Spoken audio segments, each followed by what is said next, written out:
Mon premier emploi, en fait, c'était la boîte pour laquelle je faisais l'alternance, qui était une boîte de presse, qui faisait de la planche à voile, qui s'appelle Planche Mag. Et j'ai pigé pendant j'ai été embauché en CDI derrière pendant quasiment 1 an. Et puis au bout d'un moment, j'en ai eu un peu marre, j'ai eu envie de piger un peu à droite à gauche et j'ai demandé un petit aménagement de temps et je l'ai trouvé.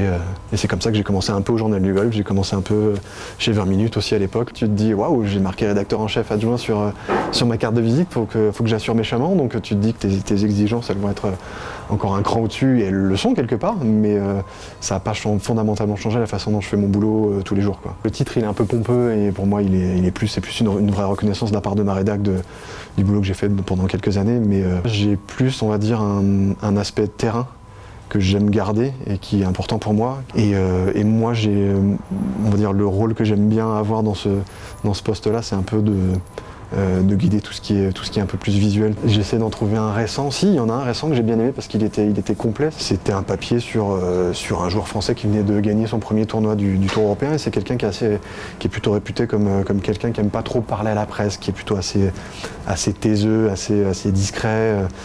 Et en fait, moi, c'est quelqu'un que je connais depuis des années, par le biais du fait que j'aime bien le golf aussi. Et ce gars-là, il m'a ouvert les portes assez rapidement et plutôt en grand.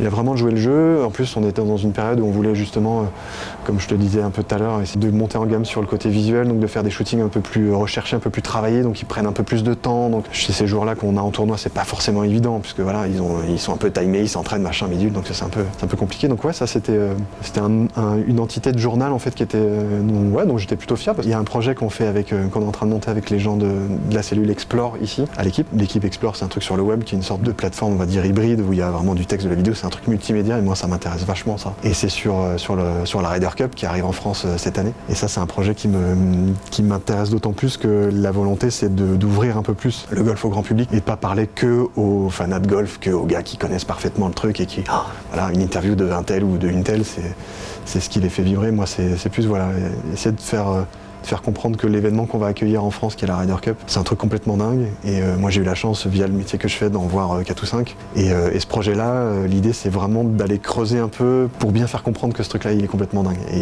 il y a un angle qu'on est en train de travailler et qui me fait bien kiffer là.